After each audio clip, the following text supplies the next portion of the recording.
Chaque année, des milliers d'élèves terminent leurs études secondaires ici dans l'espoir d'aller à l'université. Mais avec seulement 24 universités, le Zimbabwe ne peut pas tous les accueillir. Certains étudiants qui en ont les moyens partent donc étudier à l'étranger. Le nombre limité de places disponibles entraîne des conditions d'admission strictes et une baisse du niveau dans certaines universités locales. Cela a entraîné une augmentation du nombre d'étudiants partant à l'étranger. Les universités étrangères acceptent des notes plus basses que celles que nous exigeons ici, ce qui peut attirer certains de nos étudiants. C'est le premier élément à prendre en compte concernant les universités.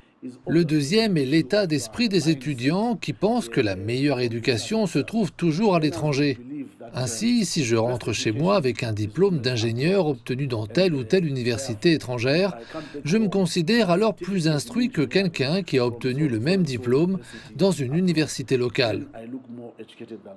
En outre, certaines universités locales ne proposent pas de programme dans les domaines d'études émergents. Pour de nombreux étudiants africains, étudier à l'étranger est considéré comme un moyen d'accéder à un avenir meilleur grâce à une meilleure éducation et à de meilleures perspectives de carrière, ce qui leur permet ensuite de rentrer chez eux avec de nouvelles compétences et une nouvelle expertise. Cependant, les conditions strictes d'obtention d'un visa peuvent rendre plus difficile la réalisation de ces rêves. Les autorités ont été mises au défi d'améliorer les perspectives de ceux qui ne peuvent pas partir à l'étranger et qui sont confrontés à un environnement économique difficile dans leur pays. Il est très pénible d'avoir suivi 5 années d'études et de se retrouver ensuite sans emploi ou incapable d'en créer un.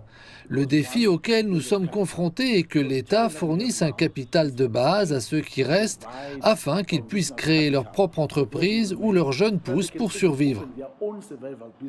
Parallèlement, les gouvernements africains s'efforcent de réformer leurs programmes universitaires afin de les adapter aux nouvelles tendances et d'offrir un enseignement plus pratique et plus concret.